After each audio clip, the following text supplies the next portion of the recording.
नमो तस्स भगवतो अरहतो सम्मा संबुद्धस्स। नमो तस्स भगवतो अरहतो सम्मा संबुद्धस्स। नमो तस्स भगवतो अरहतो सम्मा संबुद्धस्स।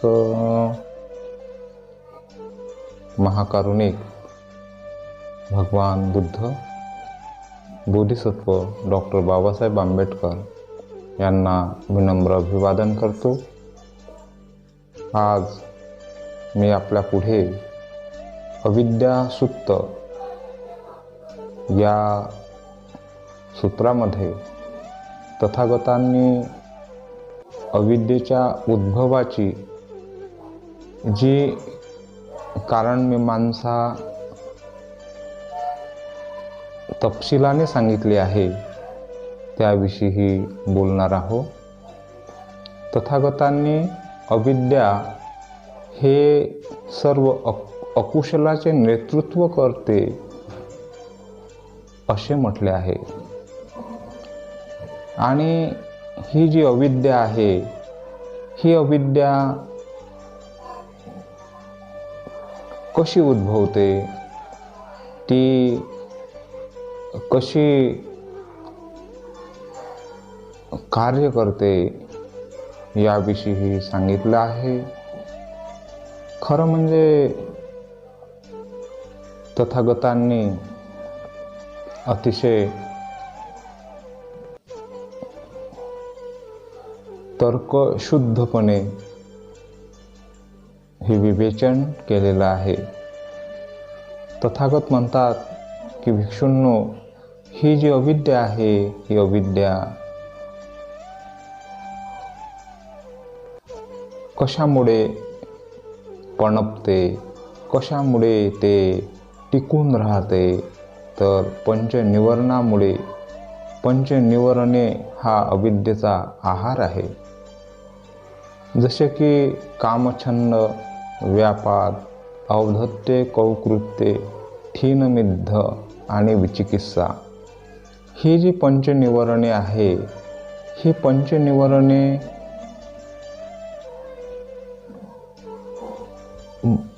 आपल्याला अविद्येत टाकतात।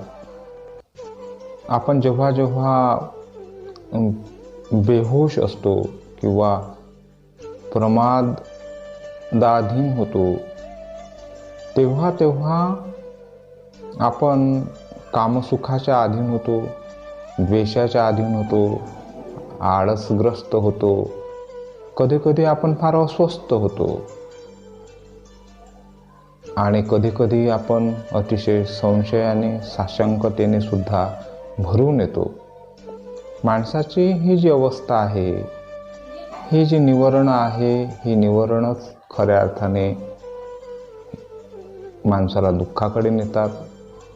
ही निवरणे म्हणजे आपल्या मनोविकासातील मोठेच अडथळे आहेत। ही जी निवरणं आहे, ही निवरणे कशामुळे मनामध्ये टिकून राहतात, कशामुळे ते मनात घर करतात, मनात व्यापून राहतात, तर तथागत म्हणतात की 3 प्रकारचे जे दुश्चरित आहे, म्हणजे कायिक, वाचिक आणि मानसिक, जे दुराचरण आहे किंवा जे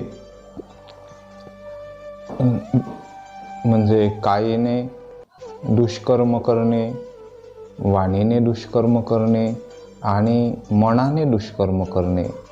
जसे की काया वाचा मनाने आपण हे 3 द्वार आहेत आणि या तिन्ही द्वारातून अविद्याच आपल्या आतमध्ये येत राहते, अकुशल कर्म आपल्या आतमध्ये येत राहते।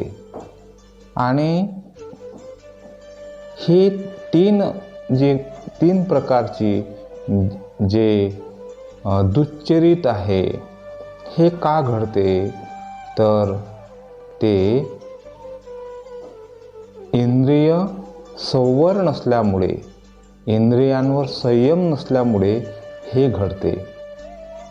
भगवंतांनी अतिशय तपशीलवार, अतिशय रचनात्मकच असं विश्लेषण या सूक्तामध्ये मांडलं आहे.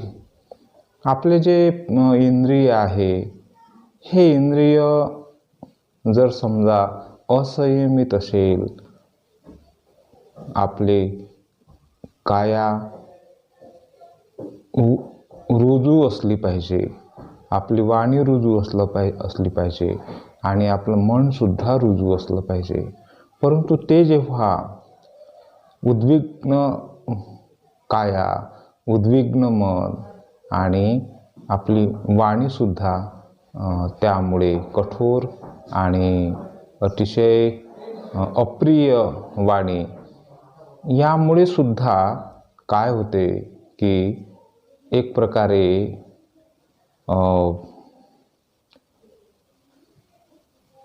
इंद्रिय संवर नसल्यामुळेच हे 3 दुश्चरित्र जे आहे ते वाढत जातात.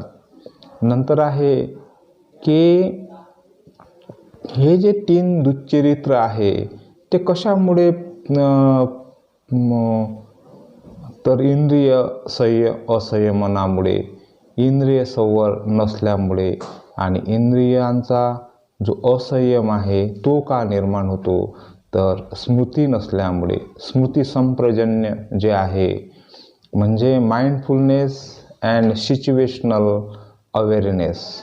आपण आपल्यामध्ये जर समजा lack of mindfulness and situational awareness नसेल, त्यामुळे आपण इंद्रियाधीन होतो, त्यामुळे आपण आपला संयम सुटतो आणि मग हे जे स्मृती संप्रजन्य जे आहे ते का राहत नाही तर ते इम्प्रॉपर अटेन्शन म्हणजे अनियसो मनशिकारा आणि अनियसो मनशिकारा, म्हणजे हे जे मनशिकार आहे, जे आपल्याला योग्य काय अयोग्य काय याचं आपल्याला भान देत राहते. मनशिकार हे चैतसिक आहे, कुशल चैतसिक आहे आणि ते नसल्याने अयोनिसो मनशिकारा, यामुळे काय होते की आपण मिथ्या स्मृतीचे होतो, आपण सम्यक स्मृती राहत नाही. आपल्याला परिस्थितीचं आणि आपल्या वर्तनाचं एक सुसंगती आपल्याला लावता येत नाही. आपण भावनाधीन होतो, आपण कंडिशन्ड होतो, संस्काराधीन होतो आणि मग आपण आपली अविद्याच वाढवत राहतो. त्यानंतर म्हटलं आहे की हे जे अवधान जे आहे ते आपलं योग्य का राहत नाही. आपली विचार करण्याची जी प्रक्रिया आहे ती चुकीच्या मार्गाने किंवा मिथ्या का असते तर श्रद्धेचा अभाव असल्यामुळे. श्रद्धा नसल्यामुळे मनुष्य योग्य विचार करू शकत नाही. ही जी श्रद्धा आहे, ही श्रद्धा माणसात का उद्भवत नाही, माणसामध्ये जी श्रद्धा आहे ती का निर्माण होत नाही, कारण त्याने खरा धम्म न ऐकल्यामुळे त्याच्या श्रद्धा निर्माण होत नाही. आणि मग माणूस खरा धम्म का ऐकू शकत नाही तर तो सत्पुरुषाच्या संगतीत न गेल्याने त्याला तो खरा धम्म जे आहे ते ऐकू शकत नाही. आणि त्यामुळे असत्पुरुषाच्या संगतीत माणूस राहतो, त्यामुळे त्याच्यात अश्रद्धा निर्माण होते. अश्रद्धा जर माणसात असेल तर तो अयोग्य प्रकारे विचार करतो. माणूस जर अयोग्य प्रकारे विचार करू लागला त्याचं अवधान जर समजा प्रॉपर नसलं तर मग त्याची स्मृती जी आहे ती सुद्धा सम्यक राहत नाही, ती सुद्धा मग मिथ्या स्मृती होते, त्याला परिस्थितीचं आकलन करता येत नाही आणि मग इंद्रियांचा संयम जो आहे तो सुटून जातो. आणि इंद्रियांचा संयम जर सुटला तर मग त्याचा कायिक वाचिक आणि मानसिक दुश्चरित्र जे आहे ते वाढते आणि कायिक वाचिक मानसिक दुश्चरित्र जर वाढले तर त्याचे पंचनिवर्ण वाढतात आणि पंचनिवर्ण जर वाढले तर त्याची अविद्या वाढते. अशा प्रकारे अविद्येचा जो एक संबंध आहे तो कसा तपशीलवार तथागतांनी या सूत्रामध्ये त्याचं विश्लेषण केलं आहे. आपण पाहतो की बौद्ध धम्मात पंडितानंच सेवना असे म्हटले आहे की आपण जो सुज्ञ आहे त्याच्या सहवासात आपण गेलं पाहिजे.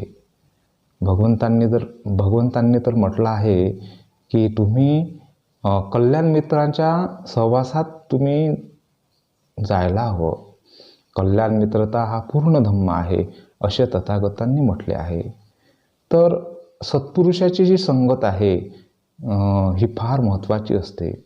जसे की भगवान बुद्ध जे आहेत ते खऱ्या अर्थाने या जगाचे कल्याण मित्र होते, ते सत्पुरुष होते आणि त्यांनी जो धम्म सांगितलेला आहे हा धम्म म्हणजे एक उपचार आहे आणि तो उपचार कसा घ्यायचा याची प्रत्यक्ष अनुभूती ज्यांना आहे ते संघ, तो भिक्खू संघ आणि तो म्हणजे एक प्रकारे बाबासाहेबांनी भिक्षूला फ्रेंड, फिलॉसॉफर अँड गाईड म्हटलेला आहे की भिक्षू हा फ्रेंड, फिलॉसॉफर अँड गाईड म्हणजे तो मित्र असला पाहिजे, तो तत्त्वज्ञ असला पाहिजे आणि तो मार्गदर्शक असला पाहिजे.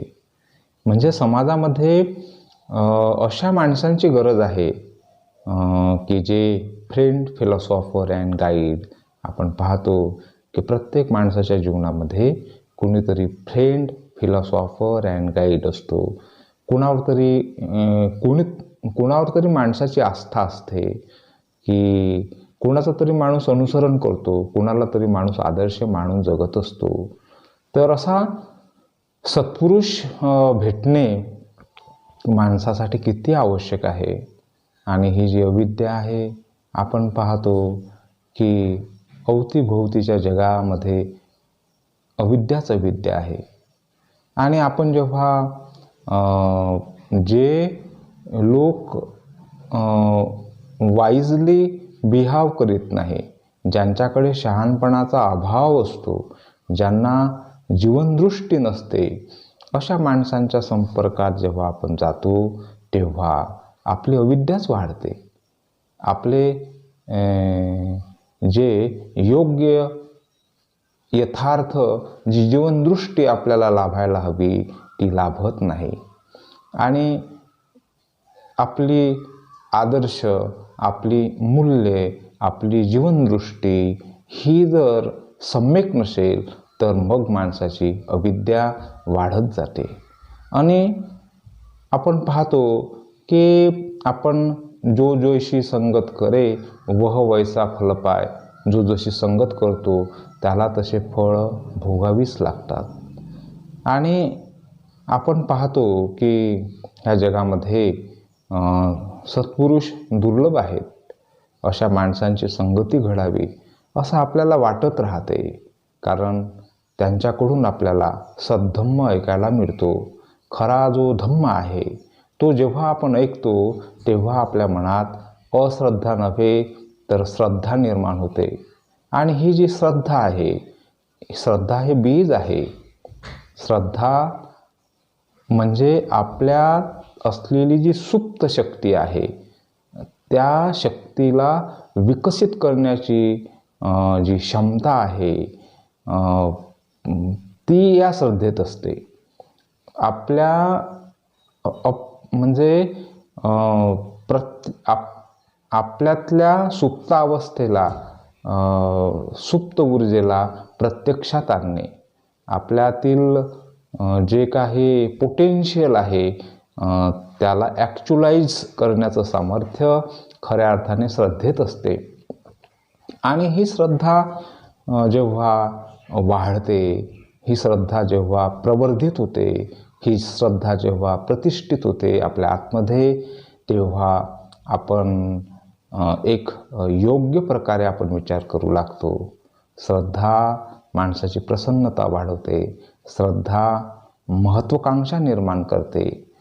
ह्या अंधकार प्रच्छन्न अशा जगण्यातून काहीतरी उजेड आहे, उजेडाचाही मार्ग आहे आणि त्याकडे आपण गेलो पाहिजे. हे महत्त्वाकांक्षा आणि त्यावर चालण्यासाठी वीर्य, उत्साह हे श्रद्धेतून येते. आपण पाहतो की श्रद्धा, वीर्य, स्मृती, समाधी आणि प्रज्ञा हे इंद्रिय जे आहे, हे इंद्रिय सबळ झाल्याशिवाय, धर्मेंद्रिय सबळ झाल्याशिवाय आपल्याला ध्यानसुद्धा प्राप्त होत नाही. म्हणजे ही श्रद्धा किती महत्त्वाची आहे. आणि ती खऱ्या अर्थाने जो व्यक्ती धम्ममार्गावर चालणारा, धम्माची चांगली समज असणारा आणि आपलं जे जीवन आहे ज्याने रूपांतरित केलेलं आहे, असा माणूस जेव्हा आपल्याला भेटतो तेव्हा श्रद्धा जागी होते. तेव्हा आपल्यातील श्रद्धेचं जे बीज आहे ते अंकुरित होते, त्याचं जर्मिनेशन होते. खऱ्या अर्थाने हे जे आपल्या आतमधलं जे जर्मिनेशन आहे हे आपलं इव्हॉल्युशन असते, आपलं उन्नयन असते. आणि मग आपण खऱ्या अर्थाने आपल्याला एक सम्यक अवधान प्राप्त होते. योग्य प्रकारे आपण विचार करू लागतो आणि जेव्हा आपण योग्य प्रकारे विचार करू लागतो तेव्हा आपल्या आतमध्ये सम्यक स्मृतीचा उदय होतो.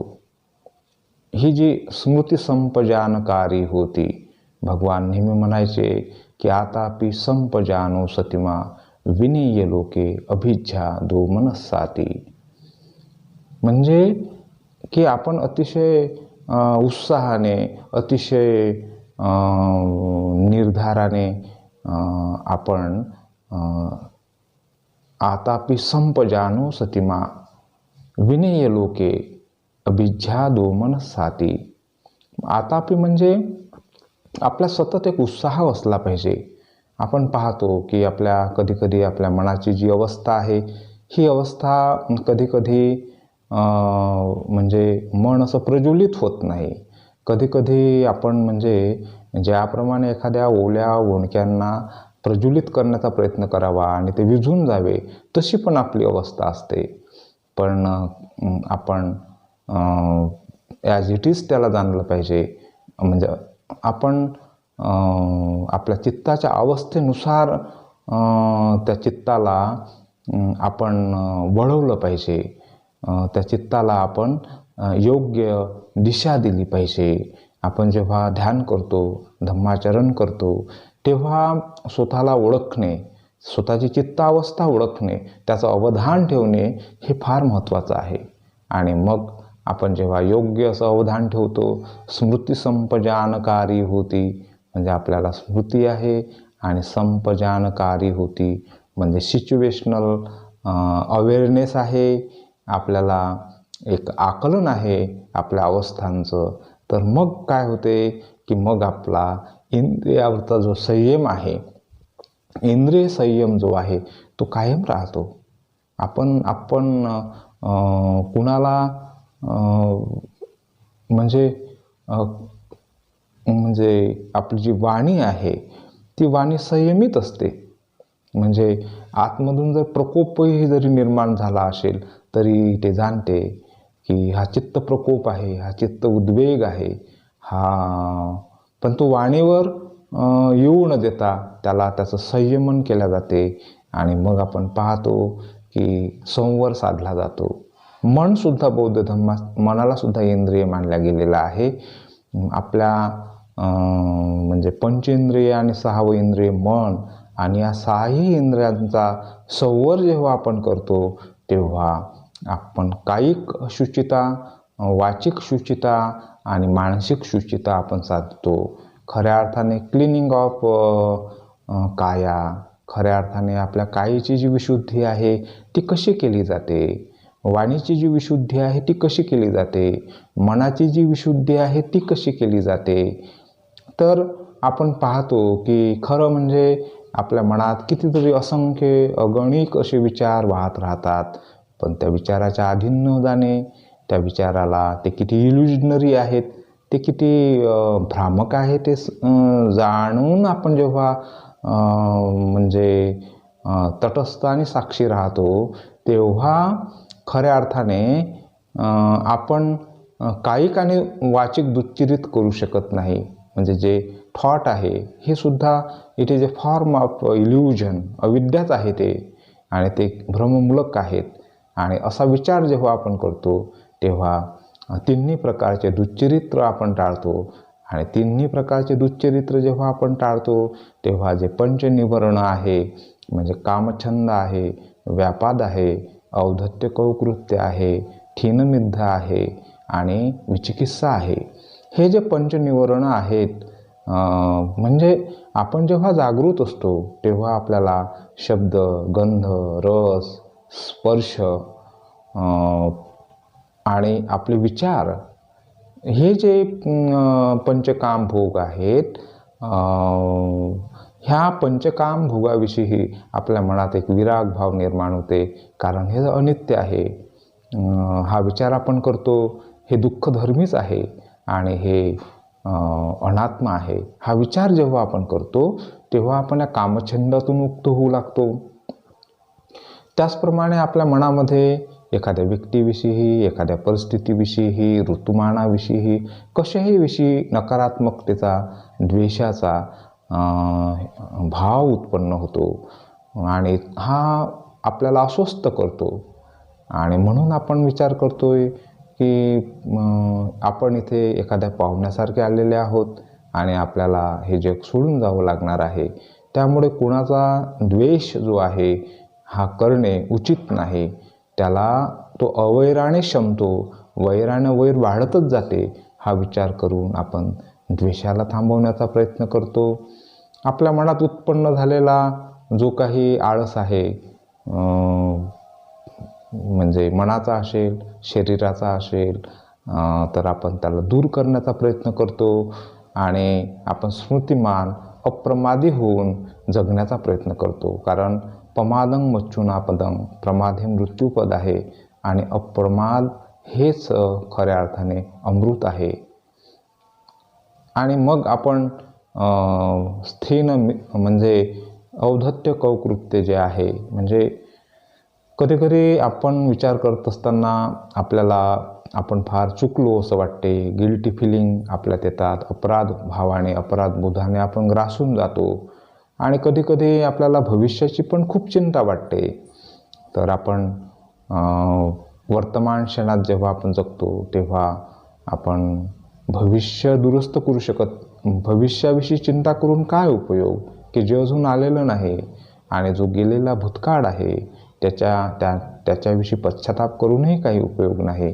तर असा एक समतोल साधण्याचा जेव्हा आपण प्रयत्न करतो, आपण जेव्हा विवेकी भूमिका घेतो जगण्याची, तेव्हा आपण त्यामधून सुद्धा सुटतो. आणि हे चिंता करणं म्हणजे हे आपल्या सकाया डिठ्ठी, म्हणजे आपण मी आणि माझ्याशी, मी आणि माझेपण याविषयी जेवढे अटॅचमेंट आपलं वाढते तेवढी चिंता आपल्याला वाटत राहते. आपला अस्मिताभाव, आपला प्राईड, आपले गैरसमज, ह्या सगळ्या गोष्टी आपल्या निवरणांना वाढवत राहतात. आणि विचिकित्सा म्हणजे डाऊटफुलनेस जे आहे जीवनाविषयी, काय सत्य काय असत्य, बुद्ध धम्म संघाविषयी साशंकता, ह्या गोष्टी हळूहळू आपण जेव्हा धम्माभ्यासी होतो तेव्हा हळूहळू दूर व्हायला लागते. आणि अशा प्रकारे अविद्या जी आहे, हिचे जे पाळमुळं आहे, हिचे जे रूट्स आहे, डीप रूटेड असते ती आपल्या आतमध्ये, ते दूर करण्याचा आपण प्रयत्न करू शकतो. खरं म्हणजे बौद्ध धर्मामध्ये एकमेव म्हणजे अविद्येलाच एवढं म्हणजे अज्ञानाला, अविद्येला खऱ्या अर्थाने जीवनाची एक दुःखाची ती छाया आहे. खऱ्या अर्थाने मानवी जीवन दुःखमय असेल, मानवी जीवन अंधकारमय असेल तर त्याला कारण अविद्या आहे. आणि म्हणून अविद्या कशी दूर करायचं याचं सुंदर विश्लेषण तथागताने मांडलेलं आहे. आपण सुद्धा या सूत्राचा जीवनात विचार करायला हवा. खरोखर हे माणसाच्या अविद्या विमोचनाचं हे सुंदर असं सूत्र तथागतांनी सांगितलं आहे. याचा आपण अतिशय गांभीर्यानं विचार करावा अशी मी आपल्याला विनंती करतो, आवाहन करतो. आपले खूप मंगल हो, कल्याण हो ही भावना व्यक्त करतो. भवतु सब्ब मंगलम.